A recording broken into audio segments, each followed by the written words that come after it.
Bueno, continuamos. Ahora tenemos un espacio en común y después vendrá el fogón originario. ¿Algún tema que quisieran tratar, Daniel? Tengo algo acá, un apunte que encontré, que es un razonamiento, pero no sé si es mío o no es mío. Creo que no puede ser mío porque hay palabras que yo no uso, pero no noté de quién es. Pero es valioso y quisiera leerlo, compartirlo.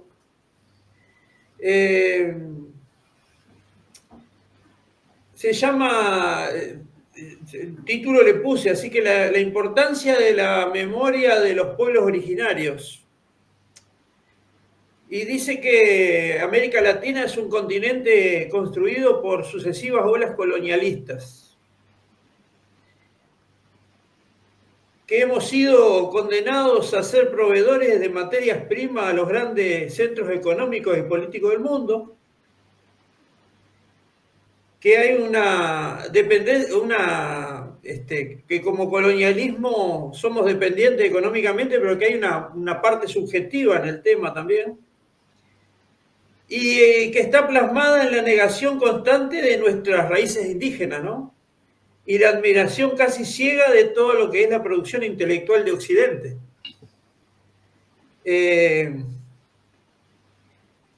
Y con relación a esto, saliéndome de lo que está escrito, digo, se mantiene hasta hoy, ¿no? En las grandes discusiones de que hay que defender el arte, que el Estado tiene que hacerse cargo del arte y después termina pagando músicas europeas, ballet de Sodre, óperas italianas, bueno, todos esos etcétera que no tienen nada que ver con las raíces culturales ni siquiera de los blancos en el Uruguay, digamos, ¿verdad? Bueno, dice que uno de los pilares básicos del colonialismo que nos agobia es la denominada doctrina del descubrimiento. Esta doctrina es el cuerpo de preceptos básicos que se mantienen inmutables desde hace 500 años, lo que acabo de decir, ¿no? Comentar, quiero decir. Está basada en la tierra nullis y el paganismo.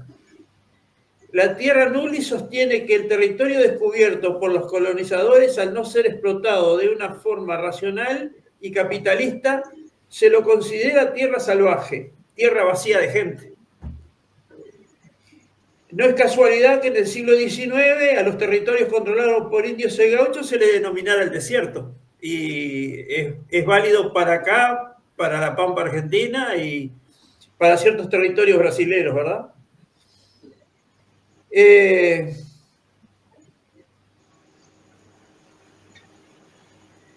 cierto que hoy mismo en estos tiempos, hay quien se refiere a la Amazonia como territorio deshabitado. Y sabemos que viven miles de indígenas por allí, ¿no? Bueno, después está el precepto de paganismo, está basado en que como las culturas indígenas tienen creencias y tradiciones distintas a las de Occidente, representado en la moral, las distintas a las de Occidente, que está representado en la moral judeocristiana, entonces está justificada la violentación o en el mejor de los casos, tratar de que se asimilen a la civilización occidental.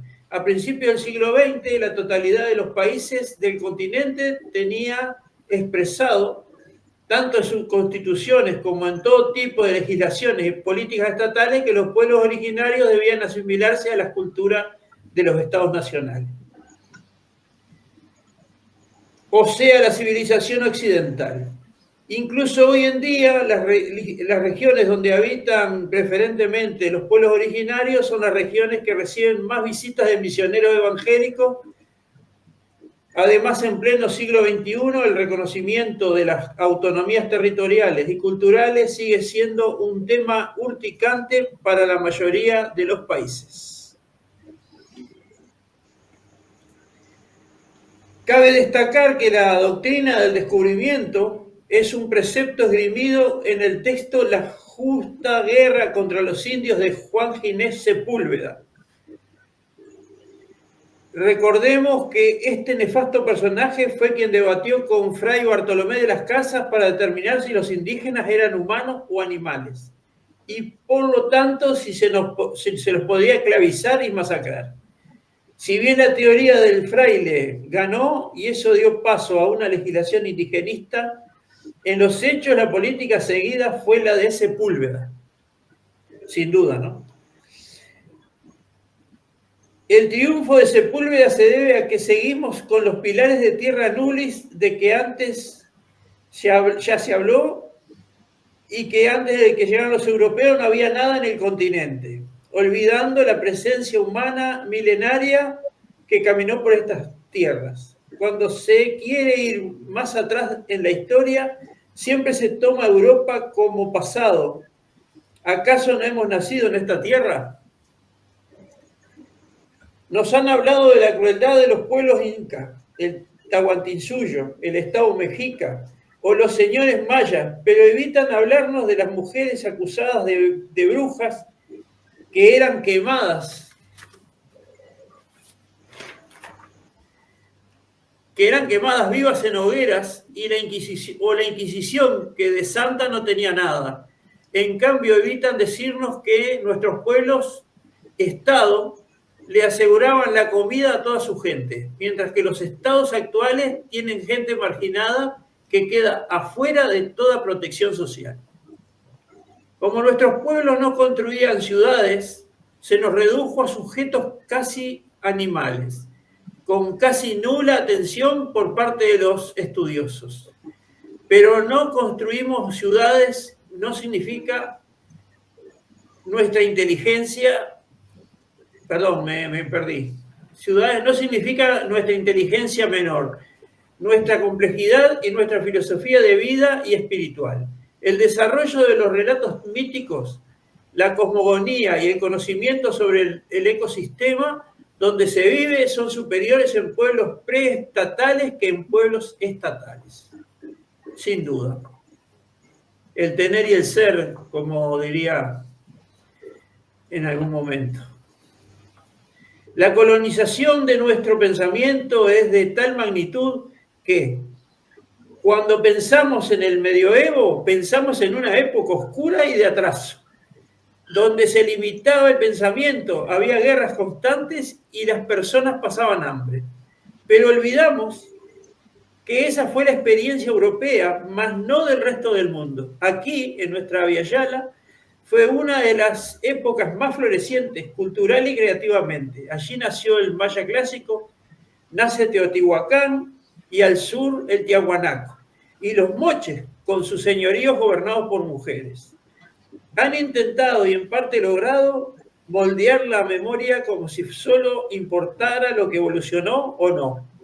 Una mínima parte de la humanidad cuyo único merecimiento es ser más prepotente que las demás. Es importante saber quiénes somos, dónde nacimos y qué queremos.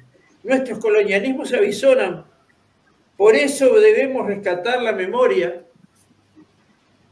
de los pueblos que han resistido más de 500 años para poder resistirlos. Conectarnos con su historia nos permitirá ser un árbol de raíces profundas, el cual no podrá ser volteado por ninguna tempestad. Para mí, magnífico lo escrito. No es mío, estoy casi seguro que no es mío, pero bueno, cometí un pecado acá de no escribir el autor. Supongo que lo copié para leerlo algún día en Marquemos Norte hace años y eso nunca pasó, pero lo encontré hoy y me pareció interesante para traerlo. Bueno, está basado en un pensamiento que tiene muchos años y el análisis de alguna manera lo tironea un poco al presente. ¿Tá? Más allá que dentro del análisis que lo lleva al presente hay aciertos y muchas cosas que se puede estar de acuerdo, como que plantea una salida romántica, no una salida política, ¿tá? Porque el aferrarse a las raíces, que es lo único que nos va a salvar, yo creo que ese no es el camino, sino combatir lo que vino con el invasor, que se mantiene hasta el día de hoy. Estamos sumergidos en una cultura que no nos corresponde, eurocentrista, con todos sus males. Entonces hay que combatir eso y dejar de lado esa cultura que no nos corresponde, no es nuestra, pero hay que combatirla porque está arraigada en el continente, en nuestra vida yala. Por eso hoy un poco la tendencia de los pensadores y del accionar político en la vía yala es lo decolonial, ¿no?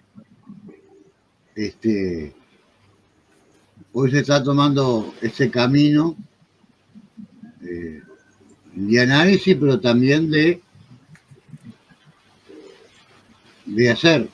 tener una posición política para enfrentar esos males que vienen de la cultura occidental y del eurocentrismo.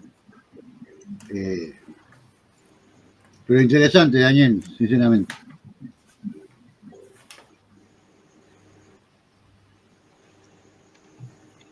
Bueno, gracias por compartir esa reflexión, ese análisis.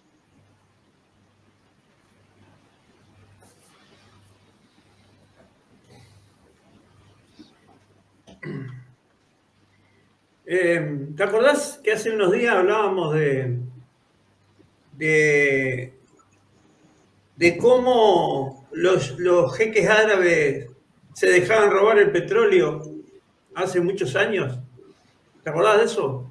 No hace muchos programas que lo hablamos.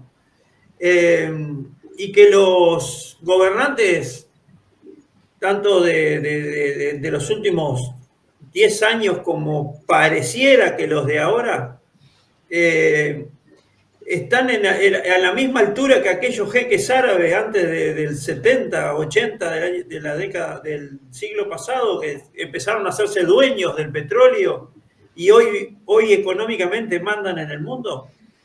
Bueno, esto que habla del colonialismo es lo que está pasando acá. Nos hemos firmado un contrato anticonstitucional con unas empresas privadas para que se hagan cargo del agua y bueno, el colonialismo se vuelve a imponer de tal forma que el gobierno, que la gente que estaba en contra del proyecto, inclusive un ahora ministro, siendo director de la OCE, decía que el contrato era anticonstitucional y que ahora dice que hay que revisarlo porque hay que ver qué se puede cumplir y qué no. Entonces digo, me parece que lo que está escrito acá sigue siendo tal cual. O sea, seguimos siendo una colonia esclava de lo que quieren los de afuera. Yo no creo que se dejaran robar antes y se dejan robar ahora. Es corrupción. Porque nacionalizar los pozos petroleros, como hicieron los países árabes, es favorecer al Estado. Pero para el bolsillo individual no va nada. Entonces lo que hacían era, de alguna manera, extranjerizarlo regalarlo a algún capital extranjero porque se llevaban la de ellos. ¿Tá? Y hoy, lamentablemente, si una persona te dice que se firma un contrato anticonstitucional por el tema del artículo 47 sobre el agua, que la tiene que proveer el Estado, ¿tá? Y ahora dice que hay que revisarlo, bueno, dieron con el precio, ¿qué querés que te diga? Concretamente, porque sí es anticonstitucional, porque la empresa le vendería el agua a OCE, cosa que no puede hacer porque la Constitución dice que no se puede. ¿Tá? Y está entreverado lo colonial con el poder del capital, ¿no? Que son socios concretamente. Esta empresa es de Israel, concretamente, ¿tá? La misma que se está apoderando de territorios en Argentina, ¿tá? Con los famosos incendios, ¿tá? Como que Israel no le alcanza el territorio palestino, que arrancó para otros países árabes, pero ahora quiere sucursales en otra parte del mundo, ¿tá? Por eso la invasión del territorio en Argentina, y vaya a saber dónde más, que de a poco nos vamos a ir enterando. Pero también de centros de poder con nada más ni nada menos que el agua. Hoy el agua es un centro de poder y cada vez lo va a ser más, concretamente. Y lo que pasa que hay contradicciones porque no va a ser un agua de buena calidad, va a estar el salitre, va a estar el estado del agua, que sabemos que no está en muy buen estado en esa zona del agua, por las cianobacterias y muchas cosas más, hasta materia fecal que llega al lugar. ¿Tá? Entonces, digo, es algo bastante complicado. No sé si legalmente declararlo de inconstitucional el contrato lo salva de alguna responsabilidad económica que tiene que responder con la empresa. Yo creo que si es anticonstitucional, lo tendría que salvar de no tener ningún juicio de reclamo la empresa esta extranjera. Pero el tema de la ley y los abogados es una mafia impresionante que anda a saber cómo puede llegar a terminar.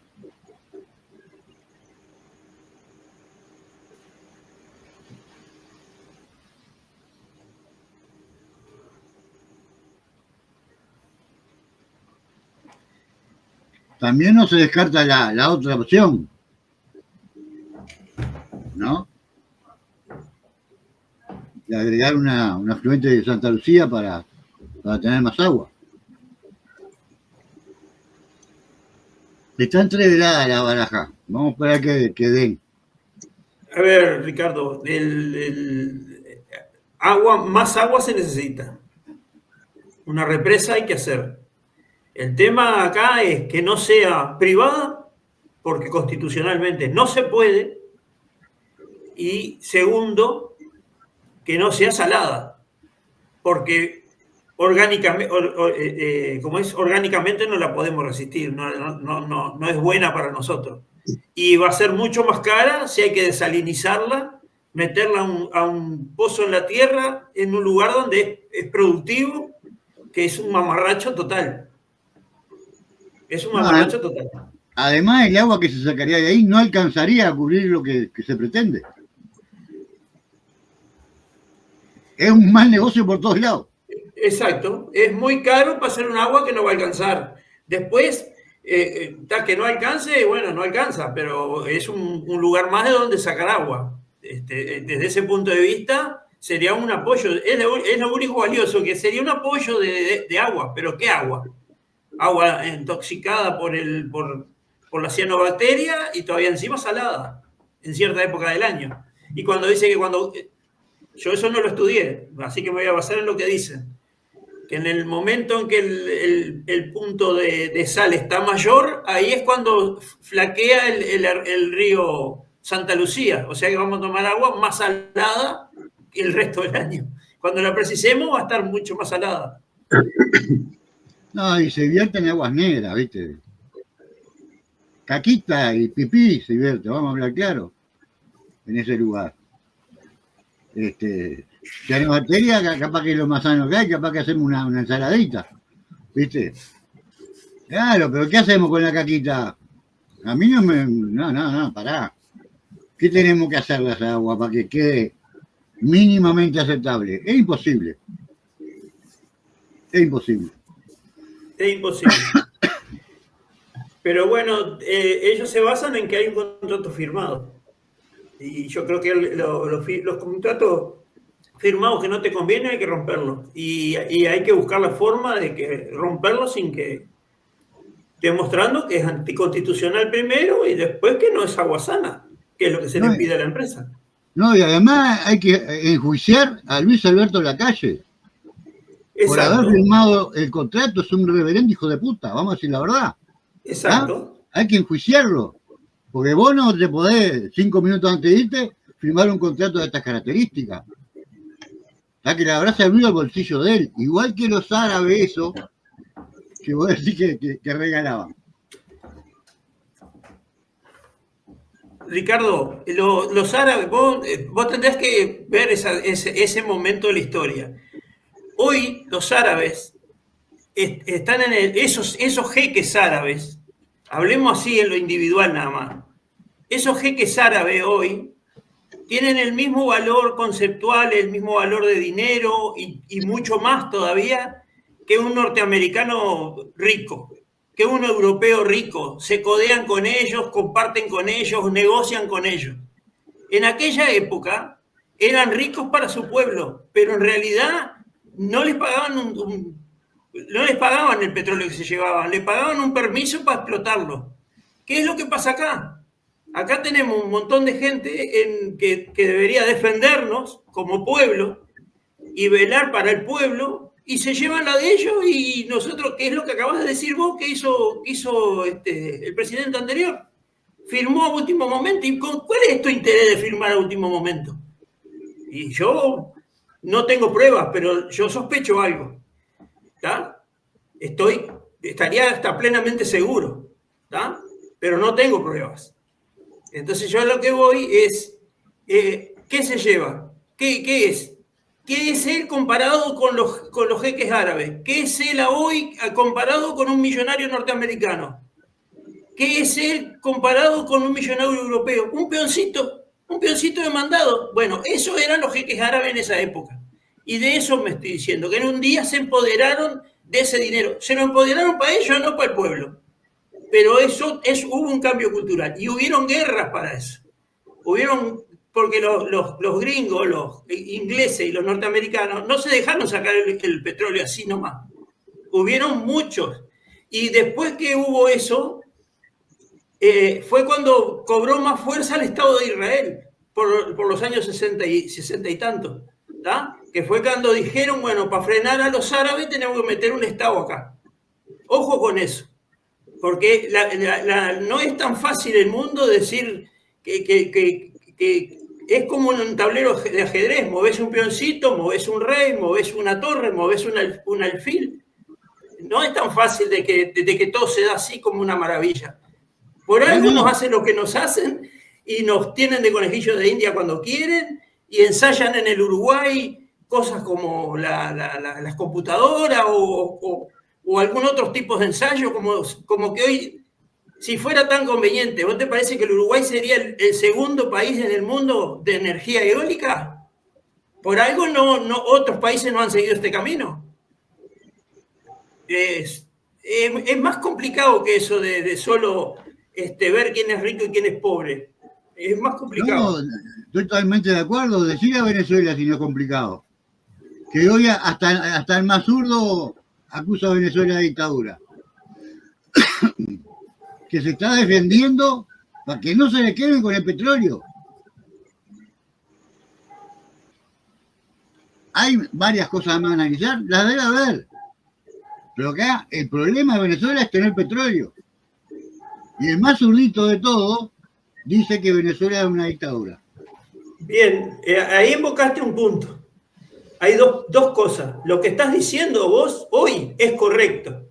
Pero cuando Venezuela hace la revolución, se creyó que la tenía ganada porque tenía petróleo. Y ya ves que el petróleo tampoco la hizo un país rico. Hoy está empobrecida porque los otros la tienen maniatada. ¿Entendés? ¿Viste? No, y si se habrán abrazado el petróleo, que Venezuela no tenía industria, no tenía agro, no tenía nada, era solo petróleo. Exacto. ¿Tá? Y empezaron a transformar, ¿tá? Eso, a generar otros ingresos económicos con industria, con ganadería, pero hace muy pocos años empezaron. Sí, pero ojo que hoy en Venezuela no conseguí combustible para el pueblo. Están tan trabados que les cuesta, vos para conseguir combustible para una moto tenés que hacer cola. Ojo con eso, Sí, te trancan para que ponerse la gente en contra. Te digo, no sé por qué es que le falta petróleo al pueblo venezolano, pero hoy vas a Venezuela y si querés cargar en una moto, estoy hablando, tenés que hacer cola. Inclusive la gente hace negocio con el combustible, haciendo cola varias veces, embidonando el combustible y revendiéndolo, por ejemplo, a turistas que no consiguen. Está muy difícil esa situación. Y bueno, el petróleo por sí solo tampoco te salva. No, y menos con todas las trabas que tienen, ¿no? Exacto. Les han robado todas las cuentas que tienen afuera. Es lo mismo que le pasa a Cuba. Si no quieren agregar nada más, vamos al siguiente espacio, ¿les parece? ¿Qué hora estamos? Bueno, dale. Vamos arriba.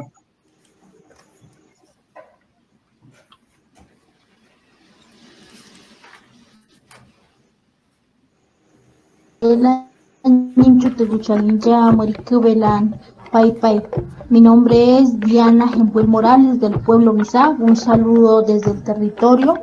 Hacemos la invitación para que sigamos tejiendo e hilando la palabra, sintonizando, marquemos un norte. Soy Andrés Yaguareté de la comunidad charrúa Jaguar Verá del Conacha y los invito a escuchar Marquemos un Norte. Hola, un saludo cordial desde la comunidad Misac de Curachacafibío. Mi nombre es Henry Eduardo Tunobalá.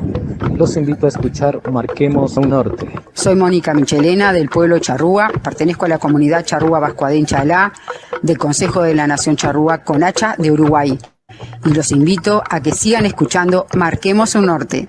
Mi nombre es Susana La Cruz, pertenezco a la etnia charrúa y al grupo uruguayo indigenista Xisipalegu Itperneuco. Los invito a seguir escuchando Marquemos un Norte. La Nación Charrúa Boane, comunidad Betún de Salto, Uruguay, invita a todos los hermanos de la Via Yala para escuchar este hermoso programa Marquemos un Norte. Me conocen por Tacuabé, soy del grupo Quecha, del grupo artiguista Quecha, de Paysandú. Y bueno, les mando un saludo para todos y los invitamos a seguir escuchando Marquemos un Norte.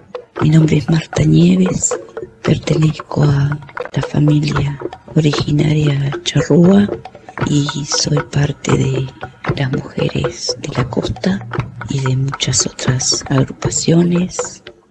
Saludo al hermano y a su programa que se mantiene con fuerza y les propongo, los invito a participar y a escuchar Marquemos un Norte.